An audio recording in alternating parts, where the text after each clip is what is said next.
साथियों, बहुत बहुत स्वागत आपका। 8 जून का दिन विश्व महासागर दिवस के रूप में मनाया जाता है और विश्व महासागर दिवस के रूप में मनाने के पीछे उद्देश्य ये है कि महासागर हमारे जीवन में, हमारे पर्यावरण में कितना महत्व रखते हैं, इसको रेखांकित करना। अगर थोड़ा सा इसके इतिहास में जाएं तो इसकी अवधारणा 1992 में कनाडा द्वारा प्रस्तावित की गई थी और जिसे संयुक्त राष्ट्र संघ ने 2008 में आधिकारिक रूप से स्वीकार किया था। ये दिन पूरे विश्व में महासागरों को लेकर सस्टेनेबल डेवलपमेंट, पब्लिक इंटरेस्ट, महासागरीय प्रबंधन, पर्यावरण और जो रिसोर्सेज हैं उसको किस तरह से हम खर्च कर सकते हैं ताकि पर्यावरण को कम से कम क्षति हो, इन मुद्दों पर केंद्रित रहता है। और इस विषय पर बात करने के लिए दीपक आप्टे से बेहतर हिंदुस्तान में शायद कोई नहीं हो सकता। इस वक्त हमारे साथ फोन के जरिए जुड़े हुए हैं जाने माने सामुद्रिक पर्यावरणविद यानी मरीन जो इकोलॉजिस्ट हैं दीपक आप्टे सर। आप बॉम्बे नेचुरल हिस्ट्री सोसाइटी के निदेशक हैं। समुद्र यानी महासागरों को आपने अपना जीवन समर्पित किया है। तो दोस्तों, थोड़ा सा इनके बारे में आप जान लीजिए अपने स्तर पे। मैं थोड़ा सा इनके बारे में बताऊंगा कि बचपन से ही आपका रुझान महासागरों की तरफ था, क्योंकि आपका जो मूल स्थान है वो अलीबाग के पास का एक गांव था जो समुद्र तट पर ही पड़ता है और समुद्र के प्रति स्वाभाविक रुझान था। पढ़ाई की तरफ बहुत ज्यादा ध्यान शुरू में नहीं था, लेकिन वो जो बीच का गैप था उसको इन्होंने पूरी तरह से अपने आप को पर्यावरण और सामुद्रिक पर्यावरण के प्रति समर्पित करके और उसको भरा और उसके बाद में पढ़ाई को भी जारी रखा।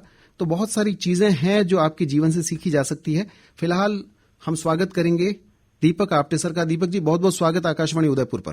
नमस्कार, धन्यवाद जी। महासागरों की हम बात करें, हम जैसे लोग जो राजस्थान में हैं, महासागरों से दूर हैं थोड़ा सा, उसके महत्व को शायद नहीं समझ पाएंगे।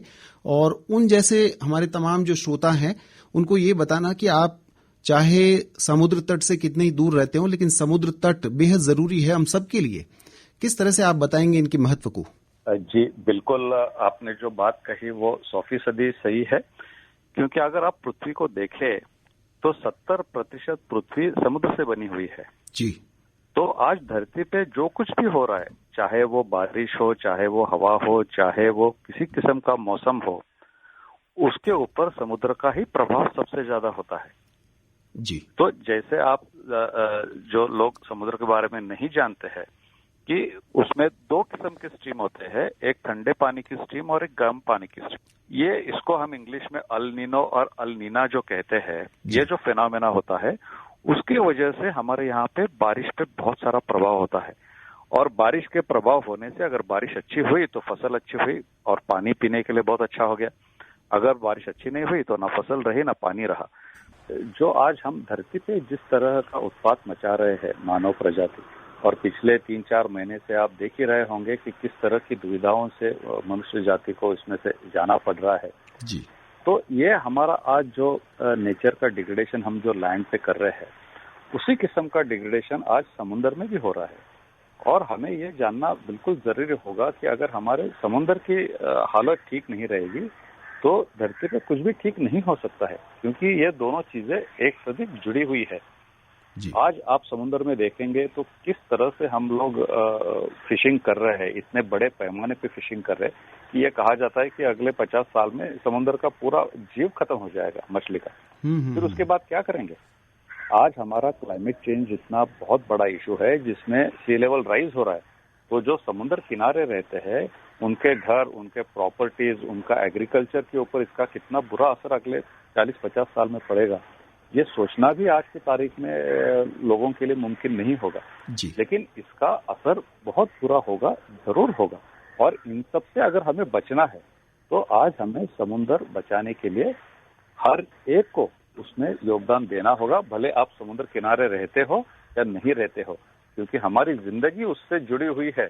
आप कितने भी दूर रहे, आप हिमालय की भी बात करें जो समुद्र का जिसका कुछ भी लेना देना आज नहीं है, लेकिन उसका भी समुद्र से जुड़ा होना स्वाभाविक है और इसको बचाने के लिए हम सबको मिलकर एक साथ काम करना होगा। जी सर, महासागरीय पर्यावरण है उसको संरक्षित करने के लिए क्या करना चाहिए? जो जन जागरूकता है वो तो एक अलग चीज है, लेकिन जो एक सामूहिक प्रयास है उसके तहत क्या होना चाहिए?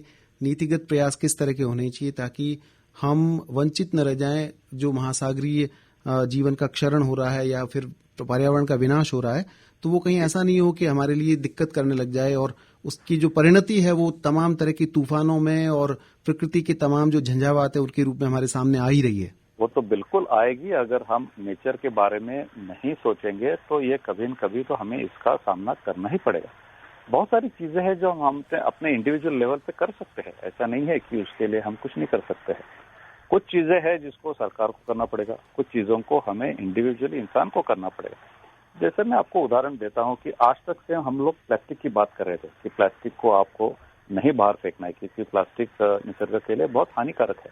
वो समुद्र के लिए भी उतना ही हानिकारक है, क्योंकि जो आज जमीन पे हम फेंकते हैं वो कहीं न कहीं चल के समुद्र में ही मिल जाता है। लेकिन ये प्लास्टिक के बारे में मैं आपको एक और जानकारी देना चाहता हूँ कि अभी एक नई चीज समझ के सामने आई है जो माइक्रो प्लास्टिक है। और ये माइक्रो प्लास्टिक क्या है, जो बिल्कुल आपकी नजर को नहीं दिखाई देता है, वो आपको माइक्रोस्कोप के नीचे देखना पड़ता है। ये कहाँ से आता है? ये हम जो कॉस्मेटिक यूज करते हैं बहुत सारे पैमाने पे, ये कॉस्मेटिक यूज और कॉस्मेटिक प्रोडक्शन से जो माइक्रो प्लास्टिक निकलता है, प्लस और कई तरह के सोर्स माइक्रो प्लास्टिक के है। ये माइक्रो प्लास्टिक आज समुद्र में इतनी बड़े पैमाने पे है कि ये आज आर्कटिक अंटार्कटिक रीजन तक पहुंच गया है। सिर्फ इतना ही नहीं, आज ये जो हम प्रॉन्स, श्रिम्प्स ये जो खाते हैं उसमें भी माइक्रो प्लास्टिक की मात्रा पाई गई है। अब ये कहाँ से जाता है? ये तो उसका तो उपयोग हम ही करते हैं। तो हमें ये देखना पड़ेगा कि किस तरह से हम इन चीजों को उपयोग कम करें ताकि इसका प्रभाव धरती पे कम हो। ऐसी बहुत सारी चीजें हैं। एक दूसरा हमारे देश में ये एक धारणा है कि जो भी पानी आज नदी से निकल के समुद्र में बह जा रहा है उसको हमें बंद कर देना चाहिए ताकि वो हमें पीने के काम आ सके। हम ये नहीं समझ पाते हैं कि ये जो पानी जाता है, जो समुद्र जो नदियों से होके जो माउंटेन से निकलता है, चाहे वो वेस्टर्न घाट हो या हिमालय हो, कहीं से भी हो, इसका समुद्र में जाना उतना ही जरूरी है जितना आपको सांस लेना जरूरी है। क्योंकि यही जो पानी है वो पानी सैलिनिटी समुद्र की जो क्षारता है वो कम करता है और उसी के दौरान ये अनेक किस्म के फिश, श्रिम्प, क्रैब जो हम खाते हैं उसकी पैदावार सोलो इसमें होती है, मानसून में होती है। यानी ये जो सारी चीजें हैं, पर्यावरण है, ये बहुत ही फाइन बैलेंस पे टिका हुआ है। बिल्कुल बिल्कुल, बहुत ही फाइन है। उसके साथ जैसे हम वो कसरत करते हैं तार के ऊपर, एक हाथ में बाम्बू लेके, जी जी बिल्कुल उसी तरह का बैलेंस है ये। बिल्कुल, तो इसी संतुलन को साधना है। दीपक आप्टे सर का यही कहना है। बहुत बहुत शुक्रिया कहेंगे हम। दीपक आप्टे जाने माने सामुद्रिक पर्यावरणविद और निदेशक बॉम्बे नेचुरल हिस्ट्री सोसाइटी, बहुत बहुत धन्यवाद आपका। शुक्रिया। धन्यवाद।